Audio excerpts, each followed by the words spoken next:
because you get really in your head, you beat yourself up all the time. Yeah, people are like, dude, you're so hard on yourself. Yeah. And it's like, I don't know. I feel that some, but it's like, it's the only way I know how. It's like, it doesn't even feel like you're being hard on yourself when you do it. It just feels like you're being realistic and you're being like, well, I'm just not an idiot. And you see people all the time that are like not hard on themselves. And then you're like, well, I don't want to be delusional like that because that's not helping them, you know? So if anything, I err on the side of caution and I'm a little bit, I see myself in a little bit worse than what probably is true just in case so I can improve from that. Does that make sense? Fair. Yeah. Yeah. You know, but then you get to these milestones and you're like, why was I stressed out for so long? You know, and then somebody will ask you on a podcast, like, what was your favorite part about touring? And you're like, fuck, I was stressed out the whole time. I can't even remember something. Like I was doing exactly what I want to be doing, but I was so stressed out. I didn't even like enjoy so much of it. Yeah. And then you're like, fuck. Yeah.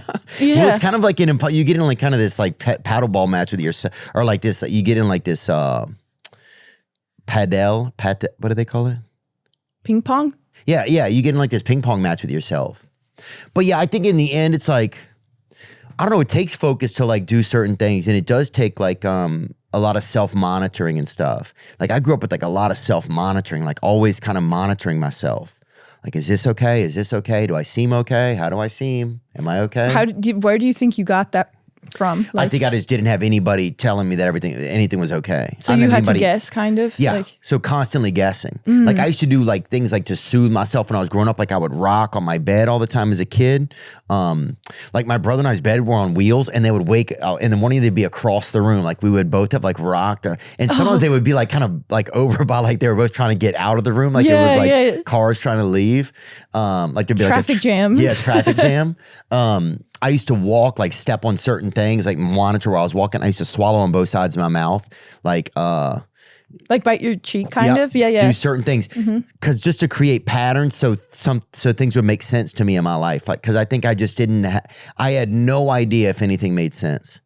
Yeah. And it was harrowing, I think, as a kid, because then you're so everything's internal. You're like this sort of like a fish that fucking somebody put on some land. No, I feel like let you be alive. I feel like I had most of my existential crises as a kid. I feel like people have them as adults. What is existential crisis? You guys bring it up just so we can say it, because I know we say it all the time.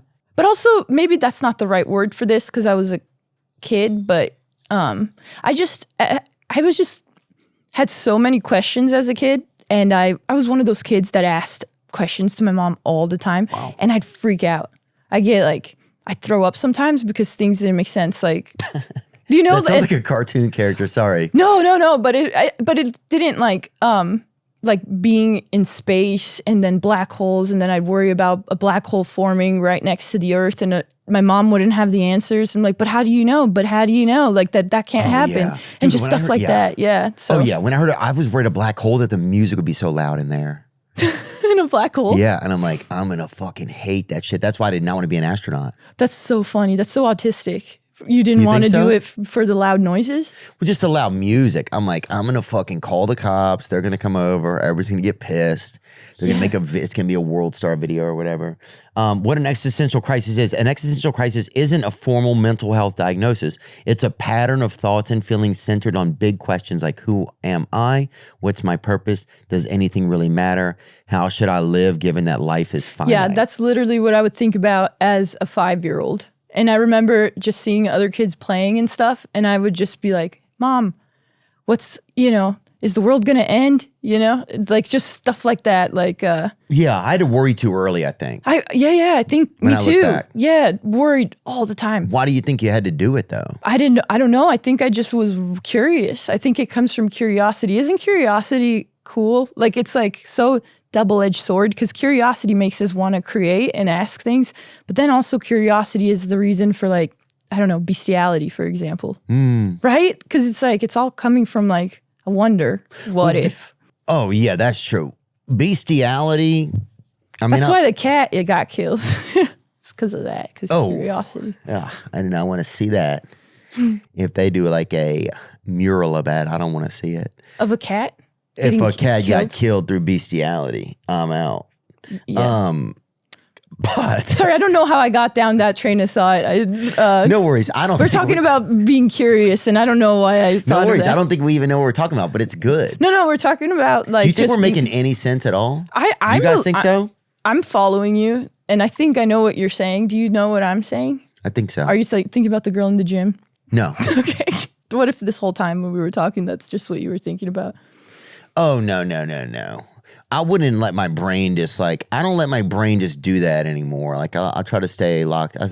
I'm happy to be here with you. Sometimes I do that and I catch myself. It's like tabs. And then I'm like, okay, don't leave that tab open. Just close that one out. So that way I can come back. Yeah, I control the tabs. Yeah. You know, every now and then the one of them will get out of hand and I'll have to chase it around the screen and shit. Yeah, it's like you get a virus. Yeah. Every once in a while. But I control the tabs. Yeah, it's like a porn pop-up and you're like, fuck. Yeah.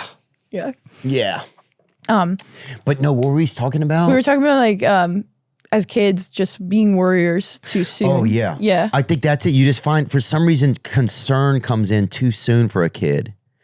And I don't know why that happens. I think when you're a sensitive kid, that's part of it. Like you're sensitive, so like, but you don't know when you're a kid that you're sensitive. Everybody else tells you you're sensitive, but you don't know what somebody else's experience is and how they're perceiving the world. So you only know like, oh, that really hurt. And everybody seems to not feel that. But to me, it hurt really bad. And now I'm being dramatic and I feel it so much. Or like, and then you worry something's wrong with you. Yeah, 100%. I always thought I was so weird. And I always felt dude. Yeah. Did you feel it like that too? Oh, I felt like my life was kind of a nightmare when I was a kid. I'm not getting into I'm not in like any woe is me shit, but shit was kind of a nightmare. And so I thought that the outside is just a reflection of me. Mm-hmm. So I must be a nightmare. Like, if this, because the world just centers around you. You're a kid. That's all you know. So it's like, fuck, if everything's so fucked up out here, then it's a reflection of me. I must be fucked up, you know? Yeah. And that, like, I think for me, realizing that, well, I think it just like, I don't know, it makes a lot of things, you're going uphill a lot. It's a battle a lot. Yeah, and I think it's kind of like, you know, when you get older, your taste buds decline. I think when you get older also, like, you get maybe less sensitive because you get more data and you get more used to, like, certain experiences. So then things don't feel as intense. So you're still sensitive now, but probably less than when you were, like, brand new, you know?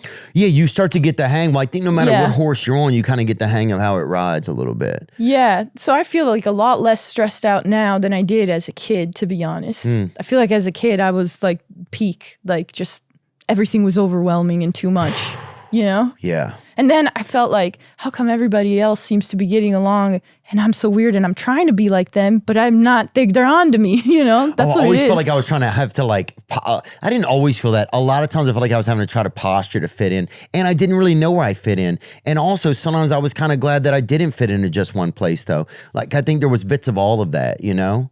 Yeah. But I do start to like say, thank you, God, for these things that happened, right? Mm-hmm. Even if some of them are painful, I can say thank you. Even if something was painful, I can say thank you, God, you know, because that's the only way, right? Like even if my like family stuff, like I can still be very grateful to my mother for having me. Mm-hmm. You know, I can be very grateful to my father for having me. Like instead of sometimes being generally like, sometimes I get in this space where I'm generally upset, but I can still find a lot of specific things that have gratitude for. And that gives me like a different position to operate from, you know? For sure. I could sit there and think like, oh, I'm upset at my mom about this, or this thing happened, or my brother, or my boss, whatever. But if I can find thank them for this, right? And then that's kind of where I can hang my hat on with them, you know? And if my thoughts start to go down some of these other spaces, I can put up some boundaries and say, I'm not going down those spaces anymore just because it's not the best place for me to be. Does that make any sense? Yeah, 100%. And it comes from self-trust and open-mindedness, and it's a fine line. That's what I've been thinking about too, because I've been like, is it that I don't trust myself or I'm open-minded? I tell myself I'm open-minded, but is that an excuse to not trust myself? Do you know what I mean? Like sometimes you want to be open-minded and not think, oh, I know all the answers, because most of the time you don't know all the answers. So you look for like, you're open to what people have to say and feedback, which is good. But then it can go too much to where you don't even listen to what you think and the gut feeling. because with the excuse of, oh, I'm just being open-minded. I don't want to be like, I know everything, you know? Does that make any sense? So then sometimes it's like, oh, the measure is if people are liking it. But then if that's the only measure and you're not thinking like in your gut, I'm not proud of that, that's when you end up feeling like, because I've done things where people have liked, but then I've been like, but you know, that doesn't really reflect my values very much and I don't feel good about it. Even though it went viral, I don't know if I really feel good about that. Oh, yeah. It's almost like you sold out a little bit because you didn't listen to the voice that was like, but is that something you value even if everyone else likes it? Yes, that's something I still value. There's things that I put out there like, or that are out in the world that I wish sometimes I hadn't put in certain, like could be a special or this or that. But then some of it is, I won't even be fair to myself. I will hold myself to my older myself when I taped a certain special or something to a certain special. I only have 2 specials. I will hold myself to when I taped a special or when I put a certain joke out there. I'll hold my current self to those, to the time at that time. You know what I'm saying? Yep. Like I'll hold the person at that time to my current like way of looking at the world. So that's when I start to realize, man, you're too hard on yourself. You're holding a past self to a current belief. That is like, if you watch somebody do that, it would be insane to watch somebody do that. So that's when it's bad to romanticize something, is when it holds you trapped into it. You'd think romanticizing is good, but then it's just making a story that's better than the current one, and that's not good. Well, sometimes romanticizing, I think this is interesting because we're kind of bringing it back to that. Sometimes romanticizing is,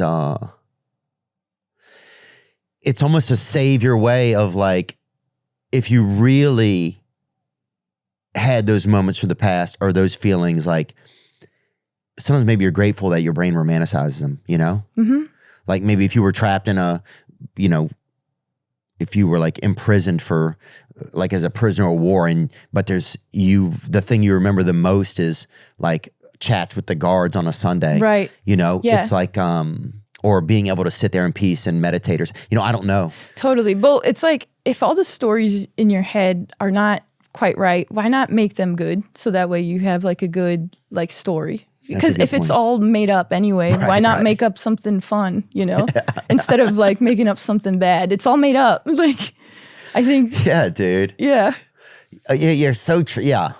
I think I think I'm just so funny. I'm like, just like in the past 10 days, like in this place where it's like, I'm realizing a little bit more of the control that I have over how to frame some of my thoughts and frame some of the ways that I'm looking at things and how kind of off some of it has been, you know? Yeah. And yeah, I guess I'm grateful that I can still kind of learn, and it's definitely a slow process. I feel like sometimes. I don't like to lie. I don't know. It's like, I like to be where, I don't know. I like the comfort of the old thoughts and ways, but it's just after a certain point, it's not serving you anymore. Yeah, I feel like it's like going on a diet or eating healthy, but with your brain. So like when you're like reframing things, expressing gratitude, being present, that's you eating healthy. But every once in a while, you want to dip into the junk food, and that's the, you know, going back and thinking about things that don't even make you feel that good, but for some reason you do it anyway, even though it's not helpful. Because why? Like, it must be doing something to do that. Right. Yeah.